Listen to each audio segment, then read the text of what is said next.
हाँ जी बेटा, स्टार्ट करें हम लोग। भारतीय साक्षर दिन है, बड़ा अच्छा दिन है, में हमारा नया आ गया है। अब आपको हिंदी में लिखना पड़ेगा, मतलब उसकी भाषा, काय की भाषा भारतीय। फिर भी मुंह से ना कभी मेरे इंडियन एविडेंस एक्ट निकल जाता है तो उसको भारतीय साक्षर अधिनियम में समझना, वो आदत है ना।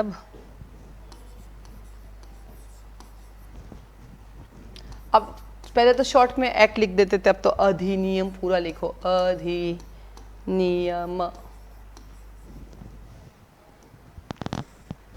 तो भारतीय साक्षर अधिनियम 2023 एक्ट नंबर इसका 47 है। मुझे क्यों याद है इसका एक्ट नंबर 47? क्योंकि जो अपना BNS है उसका एक्ट नंबर 45 है, और उस BNS का पहले भी एक्ट नंबर 45 ही था। तो इसको ऐसे याद करो कि पहले BNS आया, फिर उसको प्रोसीड करने के लिए प्रोसीजर लॉ आया, और प्रोसीजर लॉ आने के बाद कौन आया आपके पास? प्रोसीजर लॉ आने के बाद आपके पास जो है आपका एविडेंस एक्ट आया। ठीक है,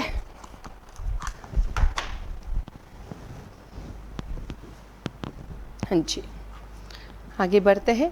अब यहाँ पे हुई थोड़ी सी गड़बड़ ये हुई कि अब इसको कुछ पार्ट्स में डिवाइड कर दिया इन्होंने। किस में कर दिया? पार्ट्स में डिवाइड कर दिया। तो बड़े बेकार सा बना दिया इसको। पहले 3 पार्ट थे, अब 4 पार्ट कर दिए, कोई बात नहीं। बट उसके अंदर भी गड़बड़ ये कर दी कि जो पार्ट बनाए उन पार्ट का हेडिंग लगाना भूल गई है। तो लिखो, टोटल ये कहता है मेरे पास 4 पार्ट हैं। कितने पार्ट हैं? 4 पार्ट हैं। और जो 4 पार्ट हैं वो डिवाइडेड हैं तुम्हारे पास टोटल नंबर 12 चैप्टर्स में है, और जिसके अंदर 170 सेक्शंस हैं। ठीक है, तो अब इसके सेक्शन कितने हो गए आपके? 170 सेक्शन है। उसके बाद अब इसमें एक शेड्यूल जोड़ दी गई है जो सर्टिफिकेट ग्रांट करती है आपको। सबसे पहले 170 के पीछे आ जाओ, क्योंकि जब इलेक्ट्रॉनिक की हम बात करते हैं, सेकेंडरी एविडेंस की हम बात करते हैं, तो अब इन्होंने आपको शेड्यूल्स भी दे दिए हैं। तो ये आ गए हमारे पास शेड्यूल। कितने शेड्यूल है इसके अंदर? एक, जो रिलेटेड है आपके सेक्शन 63 से रिलेटेड है। किससे रिलेटेड है? एक्सपर्ट द्वारा भरा जाना है, 63 से रिलेटेड पार्टीज द्वारा भरा जाना है, तो सर्टिफिकेट आपको देना पड़ता है। फिर इसका एक्सटेंड। अब देखो एक चीज़ जो मैंने अभी नोट की इन दिनों, यहाँ पे एक्सटेंड वर्ड यूज़ नहीं किया गया है। देखना, BNS और BSA दोनों का सेक्शन 1 निकालो। हाँ, एक कोशिश करना, जब भी हम ये एक्ट पढ़ते हैं तो हमारे पास तीनों एक्ट हमेशा होने चाहिए, क्योंकि ये एक्ट हमें बहुत नई चीज़ें सिखाता है ना, तो एक्ट तीनों साथ में रख के पढ़ना है। निकालो सेक्शन 1, देखो क्या लिखा, short title application in commencement. Extend का मतलब होता है होल ऑफ इंडिया, राइट, लेकिन एप्लीकेशन का मतलब होल ऑफ वर्ल्ड हो सकता है। तो अभी यहाँ पे एक्सटेंड वर्ड नहीं यूज़ किया गया है, तो इसका मीनिंग समझ में आया? तो लिखो ये अब एप्लीकेशन है, एप्लीकेशन। तो जहाँ जहाँ इसकी जरूरत पड़ेगी वहाँ हर जगह, तो एवरीवेयर एप्लीकेशन। जब भी हमें किसी ऑफेंस में इसकी रिक्वायरमेंट होगी एवरीवेयर, तो वो ऑफेंस विद इन इंडिया हो सकता है, वो ऑफेंस बियॉन्ड इंडिया हो सकता है, वो ऑफेंस आउट ऑफ इंडिया हो सकता है। और जब हम बियॉन्ड इंडिया की बात करेंगे तो BNS सेक्शन 1 सबसेक्शन 4 आएगा, और जब हम आउट ऑफ इंडिया की बात करेंगे तो BNS सेक्शन 1 सबसेक्शन 5 आएगा। तो वहाँ पे हमारे ये भारतीय साक्षर अधिनियम ही अप्लाई हो जाएगा। तो याद रखना, अब यहाँ पे एक्सटेंड वर्ड नहीं है, यहाँ पे अब एप्लीकेशन वर्ड यूज़ किया गया है। नाउ आता है इसके ऊपर 2 चीज़ें हमें लिखनी है। एक आपको लिख दीजिए साइड में कहीं स्पेस बना के, एक लिखिए सिग्नेचर 25 दिसंबर। सिग्नेचर लिखिए 25 दिसंबर 2023 में हो गया था। और लिखिए इसका कमेंसमेंट जो डेट है वो है 1 जुलाई 2024। तो लिख दीजिए इसका कमेंसमेंट डेट और इसका सिग्नेचर डेट, क्योंकि ये एग्जाम में जनरली आता रहता है। तो अभी हम इस डायग्राम में जितना कुछ पढ़ेंगे वो सब आपके प्री के एग्जाम में आपको मिलेगा, इसलिए आप आराम से इसको याद कीजिएगा। ओके, आइए चले पार्ट नंबर 1 की तरफ। अब सबसे बड़ी दिक्कत क्या है, आप अपना बैरेक्ट ओपन कीजिए। इसमें जो आपका पार्ट 1 है, उस पार्ट 1 की एक प्रॉब्लम है। उस पार्ट 1 का खुद का अपना कोई टाइटल नहीं है। पार्ट 1 चैप्टर 1 सीधा आ गया, पार्ट 1 चैप्टर 1। तो चलते हैं पार्ट 1 चैप्टर 1।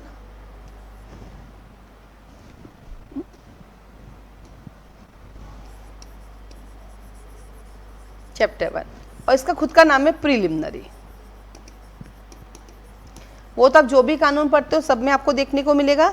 सेक्शन नंबर 1, 2 का 2, जब भी आप कोई कानून पढ़ते हो उसका प्रीलिमिनरी आपको याद होना चाहिए, क्योंकि वो प्रीलिमिनरी आपको उस कानून का ऑब्जेक्ट बताता है, वो कहाँ से आया है, उसका नाम क्या है, वो कहाँ कहाँ अप्लाई होगा, वो आपको सब चीज़ें बताता है। तो ये तो आपके लिए फ़ायदेमंद है कि उस कानून के बारे में सीखोगे। साथ ही साथ वो आपको डेफिनेशन बताता है, इसमें ये होगा, इसमें ये होगा, इसमें ये होगा। ये भी आपके लिए फ़ायदेमंद है, क्योंकि आप जब लॉ करने आते हो तो आपको क्या पता रेलेवेंट क्या होता है, आपको क्या पता फैक्ट एंड इशू क्या होता है, आपको क्या पता कोड क्या होता है, क्योंकि आप 12 पास करके आते हो या फिर 12 से 5 ईयर लॉ करते हो या ग्रेजुएशन से करते हो, तो वहाँ आपको ये सब पढ़ने का मौका नहीं मिलता है। तो जब भी लॉ पढ़ते हो तो उसकी सबसे पहले उसकी डेफिनेशन क्लोज समझो। सबसे पहले आपको क्या समझना है, उसका डेफिनेशन क्लोज, कि वो क्या कहना चाहता है। तो सबसे पहले आपके पास उसका डेफिनेशन क्लोज होना चाहिए, ठीक है। देन आता है आपके पास पार्ट नंबर 2। तो चलिए इसके पार्ट नंबर 2 की तरफ चलते हैं। पार्ट नंबर 2 देखिए आप, उसमें भी पार्ट नंबर 2 का खुद का कोई टाइटल नहीं है, फिर उसी में आ गया आपका चैप्टर नंबर 2। पार्ट 2 भी आ गया और चैप्टर 2 भी आ गया। अब चैप्टर 2 का टाइटल है आपका रेलेवेंसी, क्योंकि हम एविडेंस एक्ट पढ़ने जा रहे हैं, तो यहाँ पे हमें हर चीज़ में क्या चाहिए, रेलेवेंसी। फालतू बातों पे हम ध्यान नहीं देते हैं। रेलेवेंसी ऑफ फैक्ट्स, हम पूछेंगे भैया फैक्ट्स में रेलेवेंसी है, यस तो आ जाइए, नहीं है तो आउट। 3 से लगा के 50 तक। अब देखो यही इसका चैप्टर है और यही इसका रेलेवेंसी है। तो दूसरा चैप्टर कहता है तथ्यों की सुसंगति। हम भारतीय साक्ष्य अधिनियम पढ़ रहे हैं। भारतीय साक्ष्य अधिनियम कहते हैं भैया एक चीज़ दूसरी चीज़ से हम एक्सेप्ट करेंगे कोर्ट में, कब, जब तुम्हारी ये रेलेवेंसी होगी, नहीं तो हम तो नहीं करेंगे। तो यहाँ पे सिर्फ किसकी बात देखेंगे, हम रेलेवेंसी की देखेंगे। तो ये कहता है आपका रेलेवेंसी ऑफ एक्ट, किसकी बात हो रही है, रेलेवेंसी ऑफ एक्ट। अब जब हम इसको डिटेल पढ़ेंगे बेटा तो इसको भी डिवाइड करेंगे। जब आप इसको डिवाइड करोगे ना तभी आपको फ़ायदा होगा, फिर इसके सारे हेड्स आपको याद हो जाएंगे। तो वो जब अपन नेक्स्ट क्लास में जब मैं चैप्टर्स डिवाइड करूँगी ना तब उसको याद करेंगे। तो अब आपको मैं जब भी पूछूंगी आप बोलोगे पार्ट 1 चैप्टर 1 प्रीलिमिनरी 1 2 का 2, part 2 chapter 2 relevancy of act section number 3 to 50। Okay, अब चलते हैं पार्ट नंबर 3 की तरफ। इस बार पार्ट 3 जो है उसका खुद का टाइटल भी है उसके पास।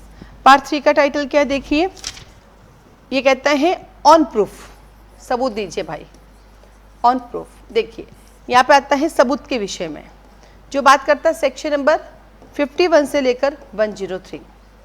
अब आपके सामने बेटा 2 वर्ड आए, एक आता है प्रूफ और एक आता है एविडेंस। तो आपको इंटरव्यू में पूछा जाता है कि what is the difference between proof and evidence, सबूत और साक्ष्य में क्या डिफरेंस है। क्या पूछते हैं, सबूत और साक्ष्य में क्या अंतर होता है। फिर जैसे अपन ने देखा पार्ट नंबर 3, तो पार्ट नंबर 3 कहता है मेरे पास कुछ चैप्टर्स हैं। क्या है, कुछ चैप्टर्स हैं। तो आइए इसके कुछ चैप्टर्स देखते हैं। इसके पास है चैप्टर नंबर 3, 4, 5, 6। ये कितना, मेरे पास 4 चैप्टर है जो मैं आपको बताऊंगा। तो चलिए इसके चारों चैप्टर के बारे में देखते हैं। तो इसका आता है चैप्टर नंबर 3 कहता है facts which need not to be proved. क्या कहना चाहता है, कुछ ऐसे फैक्ट्स है आप कोर्ट के सामने ले जाओ, कोर्ट उसको अप्लाई करेगा और अपना डिसीजन दे देगा। कोर्ट आपसे कहेगा ही नहीं आप प्रूफ करो, जरूरत ही नहीं है, क्योंकि कोर्ट का काम ही है उन फैक्ट्स को देख के काम करना। जैसे एग्जांपल के लिए आप कोर्ट के सामने कहते हो, जाके एडमिट करते हो, यस मैंने सारिका से 10 लाख रुपीज़ लिए थे, मैंने रिटर्न नहीं किए, हमारी इतने इंटरेस्ट की बात हुई, एडमिटेड फैक्ट है। अब कोर्ट क्या सबूत मांगेगा, कोर्ट कहेगा okay this is admitted now you, आप जो है सारिका से फला फला रुपये लौटा दीजिए, विथ उसका कंपनसेशन दे दीजिए, विथ जो भी एडवोकेट की फीस है वो दे दीजिए। तो आपने एडमिट कर ही लिया, तो कोर्ट कहते हैं जब ये एडमिट कर ही लिया तो मुझे डिसीजन ही तो देना है। तो ये चैप्टर कहता है कि जहाँ पर आप खुद ही चीज़ें एक्सेप्ट कर लेते हो या जो दिखने से पता चल जाती है, उन्हें प्रूफ की जरूरत नहीं होती है। तो लिखिए चैप्टर का नाम facts which need not be proved, section number 51 से 53। सेक्शन 51 से 53 में 51 खुद ही कहता है 52 राजस्थान एडीजे 2024 का क्वेश्चन था प्री का। 4 ऑप्शन थे, आपको देख के सोचना था कि उनमें से कौन सा ऑप्शन 52 में नहीं लिखा हुआ है। और तीसरा 53 very very very very important है। 53 बात करता है एडमिशन की, और मैं आपको बता दूं ओनली एडमिशन के ग्राउंड्स पर ही आपका सिविल मैटर पूरा का पूरा डिस्पोजल हो सकता है, ठीक है। देन आता है आपके पास चैप्टर नंबर 4। आप कोर्ट जाते हो एडमिट करने के लिए, कैसे कर सकते हो, ऑरल कर सकते हो, रिटन कर सकते हो। तो अगला कहता है ऑरल, तो आपके पास आता है ऑरल एविडेंस। चलिए बोल के बता दीजिए आपने क्या देखा। सेक्शन नंबर 54 से 55 आपने बोल के बता दिया। अब मुझे एक बात बताओ, एक विटनेस था, वो गूंगा था, बहरा था, बोल नहीं सकता था। अब वो लिखित में कुछ देता है कोर्ट के सामने कि साहब ऐसा ऐसा ऐसा हुआ, क्योंकि बोल नहीं सकता तो लिख कर देगा। तो मुझे बताओ वो जो रिटन में देता है तो ये कैसा एविडेंस होता है? ओरल एविडेंस होगा या डॉक्यूमेंट्री एविडेंस होगा? बताओ। यदि वो रिटन में देता है कैसा एविडेंस होगा? डॉक्यूमेंट्री एविडेंस होगा। गलत जवाब।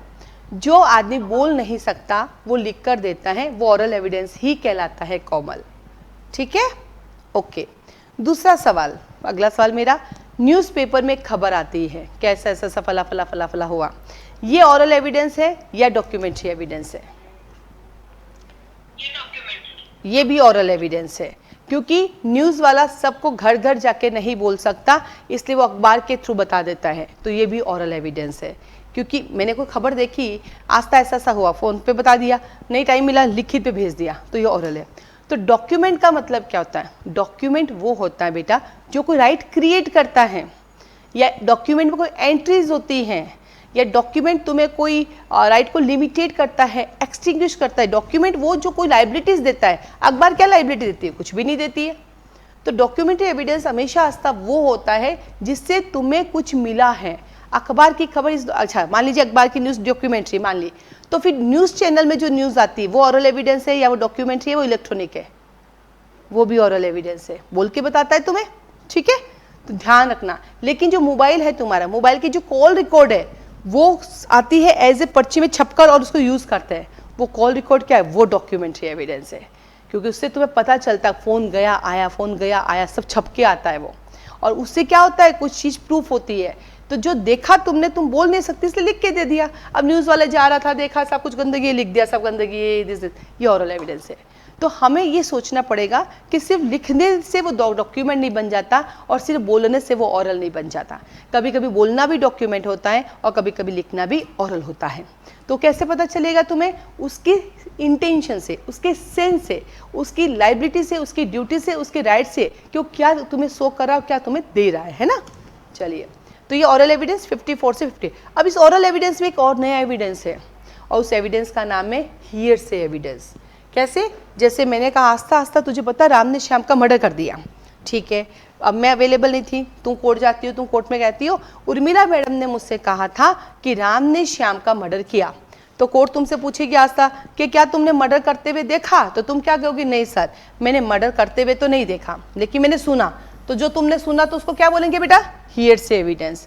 तो सुनी सुनाई बातें भी हमारे एविडेंस में एडमिशेबल होती हैं, बट कब? कुछ एक्सेप्शन में। तो ये ओरल एविडेंस है, तो इसमें हियरसे एविडेंस भी आता है। देन आता है नंबर 5। अब आया तुम्हारे डॉक्यूमेंट्री एविडेंस। कैसा एविडेंस? Documentary evidence. अब जैसे कि तूने मेरे साथ कोई कॉन्ट्रैक्ट किया और ये घर मुझे बेच दिया, तो इसको प्रूफ करने के लिए मुझे क्या लाना पड़ेगा? इसको प्रूफ करने के लिए मुझे क्या लाना पड़ेगा? अगर तुमने घर मुझे बेच दिया तो इसको प्रूफ करने के लिए मुझे क्या लाना पड़ेगा? रजिस्ट्री, यानी डॉक्यूमेंट्स लाने पड़ेंगे। क्या लाने पड़ेंगे? मुझे डॉक्यूमेंट्स लाने पड़ेंगे।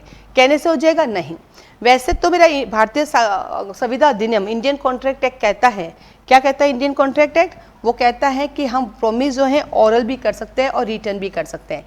लेकिन जब हम कभी कोई कॉन्ट्रैक्ट करते हैं, एक वर्ड यूज़ किया मैंने कॉन्ट्रैक्ट, तो जब हम कभी कोई कॉन्ट्रैक्ट करते हैं किसी प्रॉपर्टी को बेचने के लिए और उसका अगर हमने एग्रीमेंट बनाया है तो वो एग्रीमेंट प्रोड्यूस करना मैंडेटरी है, अन्यथा नहीं होगा। तो ये आया तुम्हारा डॉक्यूमेंट्री एविडेंस। तो ये बताएगा कि जहाँ पर जो चीज़ें डॉक्यूमेंट में है उन्हें डॉक्यूमेंट में ही प्रूफ की जाए, और जहाँ जो डॉक्यूमेंट में नहीं है आप उन्हें ओरल भी कर सकते हैं। देन आता है आपके पास नंबर 6। तो आ गया अभी जो मैंने बोला कि जो डॉक्यूमेंट में ही प्रूफ होगी, ओरल में नहीं होगी। इसका मतलब exclusion of oral evidence by documentary evidence.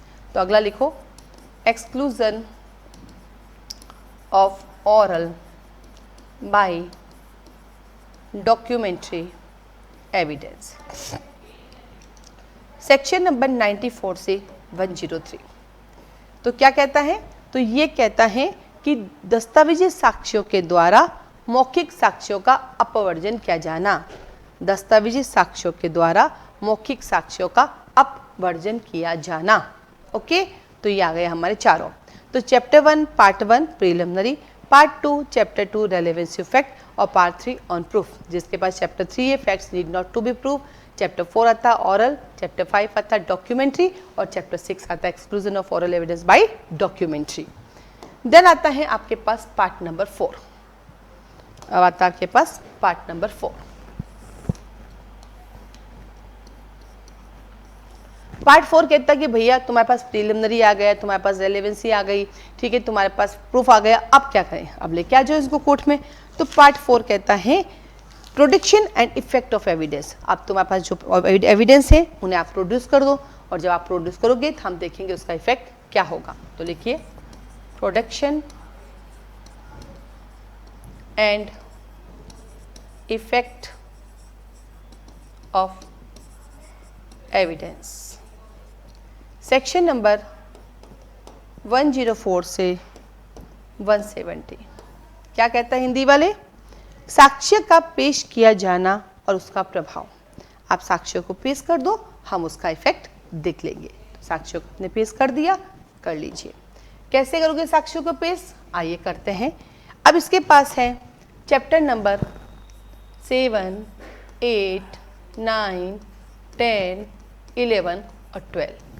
तो आ जाइए, इनके चैप्टर्स भी लिख लेते हैं अपन। कभी भी कोई भी लॉ पढ़ो, सबसे पहले आपको उनके चैप्टर्स रटे हुए होने चाहिए, फिर समय मिलता जाए उनके सेक्शंस रटना स्टार्ट कर दो, टाइटल्स। फिर टाइटल्स याद हो गए, फिर धीरे धीरे फिर समय निकालो, उनके सब सेक्शंस याद करना शुरू कर दो। तीनों लेवल बढ़ गया, फिर आप करोगे उनके ऑब्जेक्टिव सॉल्व, फिर ऑब्जेक्टिव सॉल्व हो जाएगा, फिर करोगे उनका सब्जेक्टिव सॉल्व, दोनों हो गया। फिर उसके अलावा जितनी भी एक्स्ट्रा बातें आपको मिलती है, उनके एसेंशियल एलिमेंट्स मिलते हैं या फिर उनके क्या बोलते हैं केस लॉ मिलते हैं, वो लिखो।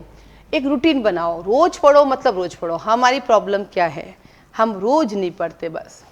बाकी तो रोज पढ़े तो अपन कब के जज बन जाए, ये हर बच्ची का डायलॉग है। एम आई राइट सारिका? बस मैडम रोज नहीं पढ़ती, बाकी तो पक्का मैं जज होती। थोड़े दिन बाद मैं खाना बनाने में व्यस्त हो जाती हूँ, या थोड़े दिन बाद मैं कहीं खो जाती हूँ, फिर किसी का वीडियो देखती हूँ, मोटिवेट होती है, यार पढ़ लेना चाहिए, मैं भी बन सकती हूँ। राइट सारिका? हाँ, फिर कितना नुकसान कर दिया। बिहार जुडिशरी का फॉर्म भरो, रुको मत, आगे बढ़ो। तो चैप्टर 7 कहता है of the burden of proof, of the burden of proof.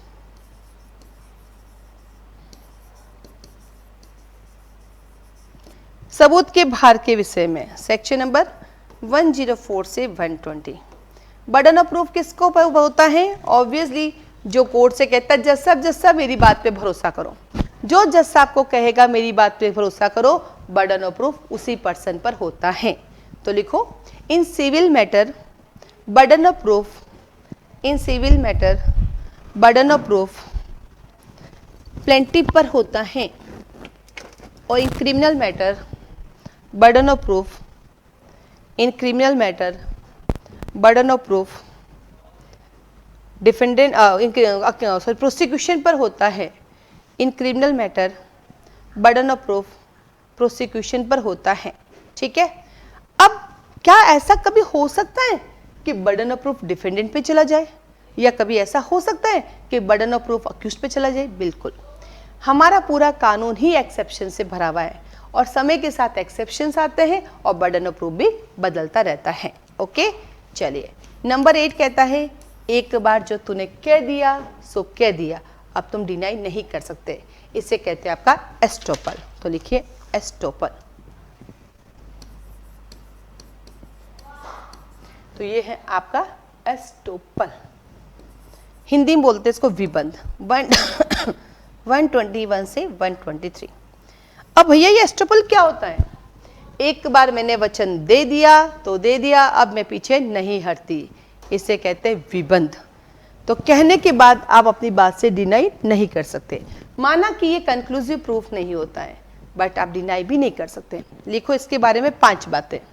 Number 1, ये भारतीय साक्ष्य अधिनियम का सब्सटेंटिव पार्ट है। ये भारतीय साक्ष्य अधिनियम का सब्सटेंटिव पार्ट है, नंबर 1। नंबर 2, ये रूल ऑफ लॉ है।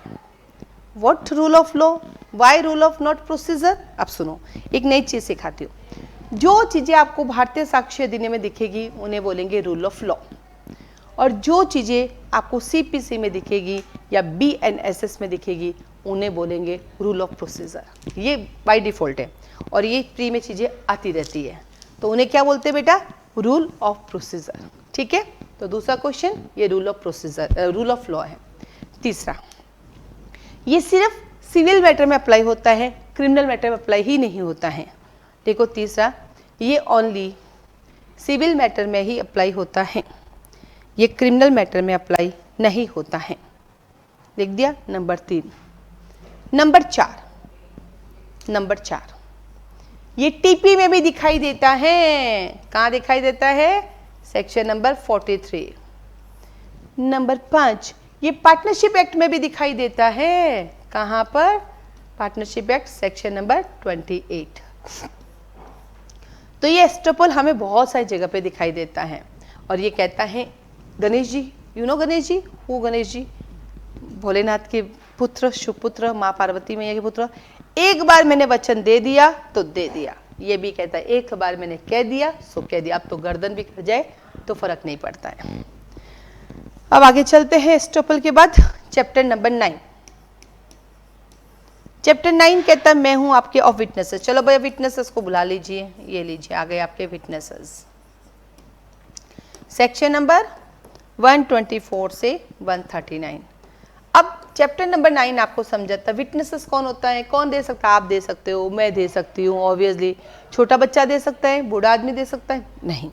ये कहता है हर इंसान दे सकता है, बट वो बहुत ज़्यादा छोटा नहीं होना चाहिए या अति बुजुर्ग नहीं होना चाहिए, यानी उसके सोचने समझने की क्षमता खत्म नहीं होनी चाहिए। क्या कहा? उसके सोचने समझने की क्षमता अभी भी खत्म नहीं होनी चाहिए। वो हर इंसान जो है एविडेंस दे सकता है। फिर आता है आपके पास कोई ऐसा बंदा जो बोल नहीं सकता, वो लिख कर देता है, तो वो ओरल एविडेंस होता है। क्या पागल व्यक्ति भी एविडेंस दे सकता है? बिल्कुल दे सकता है, जब वो दे रहा है उस समय नेचर समझता है। ठीक है, फिर आए विटनेसेस। अब इन विटनेसेस सारे विटनेस आ जाएंगे, तो इन विटनेसेस की हम करेंगे एग्जामिनेशन। तो चैप्टर नंबर 10 करता है आइए एग्जामिनेशन ऑफ विटनेसेस। अब जो आ गए तो उनकी आरती तो नहीं उतारेंगे ना, तो हम उनकी करेंगे examination of witnesses. Section number 140 से लेकर 168। सेक्शन नंबर 140 से लेकर 168 किसकी बात करता है? एग्जामिनेशन की। एग्जामिनेशन कितने प्रकार की होती है? एग्जामिनेशन 3 प्रकार की होती है, chief examination, cross examination and re examination. Chief, cross और री एग्जामिनेशन। चीफ एग्जामिनेशन कौन करता है बेटा? प्रोसिक्यूशन, जो बुलाता है वो चीफ करता है। क्रॉस कौन करेगा? एडवर्स पार्टी, जो सामने वाली पार्टी होगी वो करेगी क्रॉस एग्जामिनेशन। और री एग्जामिनेशन कब होती है बेटा? जब उस चीफ एग्जामिनेशन में कुछ नई बात निकल के आ जाती है तो उसका करते हैं क्रॉस री एग्जामिनेशन। अब सवाल आता है क्या बेटा री एग्जामिनेशन का भी क्रॉस एग्जामिनेशन तो है? बिल्कुल। यदि फिर री एग्जामिनेशन में कुछ नया निकल के आया तो उसकी भी क्या होती है? फर्दर एग्जामिनेशन होती है। तो री एग्जामिनेशन के बाद चौथा स्टेज होता है फर्दर एग्जामिनेशन। उस फर्दर एग्जामिनेशन को हम री एग्जामिनेशन भी कहते हैं, री क्रॉस एग्जामिनेशन भी कहते हैं, किसी के नाम से ना। तो एक्चुअली वो होती है री क्रॉस एग्जामिनेशन। क्या होती है? री क्रॉस एग्जामिनेशन। तो 3 स्टेज आपने देखे हैं। चौथा आप अपना बैलेट ओपन करना, तो आप देखना सबसे लास्ट में लिखा है फर्दर एग्जामिनेशन भी हो सकती है। ठीक है, और देन आता है चैप्टर नंबर 11। चैप्टर 11 कहता है इम्प्रॉपर एडमिशन हो गया, इम्प्रॉपर रिजेक्शन हो गया, अब मैं क्या करूं? तो भाई तू एक काम कर, तुम अपना डिसीजन दे दो। यदि तेरे इम्प्रॉपर एडमिशन या इम्प्रॉपर रिजेक्शन से तुम्हारे जजमेंट पे इफेक्ट नहीं पड़ता है तो तुम डिसीजन दे दो, लेकिन अगर जजमेंट पे इफेक्ट पड़ता है तो फिर तुम डिसीजन नहीं दे सकते, तुम्हें फिर से प्रोसीडिंग करनी पड़ेगी। तो आइए chapter number 11 of improper admission and rejection of evidence। Section number 169। जिस तरह से आप BNSS पढ़ते हो बेटा, और BNSS में आप देखते हो कि यदि कोई चार्ज में कोई एरर हो जाता है तो हम उस चार्ज को चेंज करते हैं। ठीक है, और अगर चार्ज के एरर से जस्टिस नहीं हो पाया तो हम चेंज करेंगे, और जस्टिस हो जाता तो हमें चेंज करने की आवश्यकता नहीं होती है। ठीक वैसे ही चैप्टर नंबर 11 भी कहता है कि मेरे इम्प्रॉपर एडमिशन या इम्प्रॉपर रिजेक्शन से कोई इफेक्ट पड़ता है तो ही मैं चेंज करूँगा। यदि मेरे जजमेंट पे कोई इफेक्ट नहीं पड़ता है तो मुझे चेंज करने की आवश्यकता नहीं है। और देन चैप्टर नया आ गया 12, और 12 कहता मैं हूँ आपका repeal and savings, repeal and savings, section number 170। It's mean इस एक्ट के आने से पहले हमारे पास भारतीय साक्ष्य अधिनियम हुआ करता था। इस एक्ट से आने से पहले हमारे पास भारतीय साक्ष्य अधिनियम हुआ करता था। उसकी जो प्रोसीडिंग है वो उसी से ही चलेगी, उसकी जो भी प्रोसीडिंग है पहले वाली वो उसी से ही चलेगी।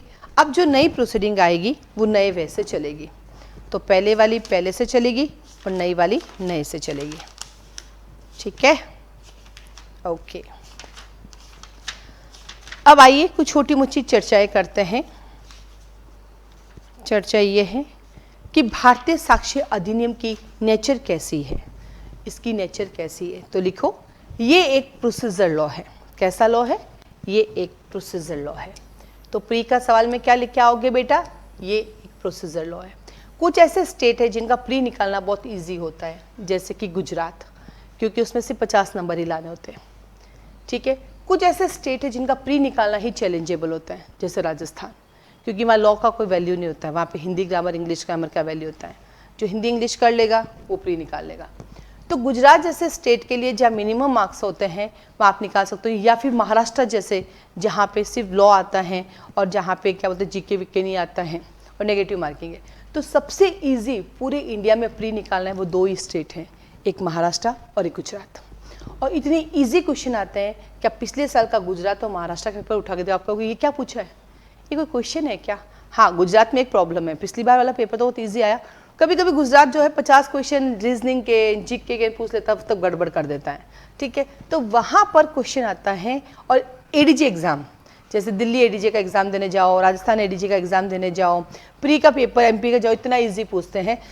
वहाँ पूछते हैं एविडेंस एक्ट का नेचर कैसा है, तो वहाँ काम आता। तो लिखो एविडेंस एक्ट का नेचर प्रोसीजर लॉ है, बट इसका चैप्टर नंबर 8 जो है एस्टोपल, वो सब्सटेंटिव लॉ है।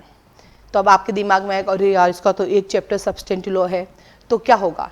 तो सिर्फ एक चैप्टर के बेटा सब्सटेंटिव लॉ हो जाने से, एक चैप्टर के सब्सटेंटिव हो जाने से भारतीय साक्ष्य अधिनियम क्वाजी प्रोसीजर लॉ या क्वाजी सब्सटेंटिव लॉ नहीं होगी, और ना ही मिक्सचर ऑफ प्रोसीजर और सब्सटेंटिव होगी। ये अभी भी प्री के एग्जाम के लिए ओनली और ओनली प्रोसीजर लॉ होगा, प्रोसीजर लॉ होगा, प्रोसीजर। ये बात सही है कि इसका जो चैप्टर नंबर 8 है वो हमारा सब्सटेंटिव लॉ है। ठीक है, नंबर 1। नंबर 2 लिखो भारतीय साक्ष्य अधिनियम एक लेक्स फोरी लॉ है।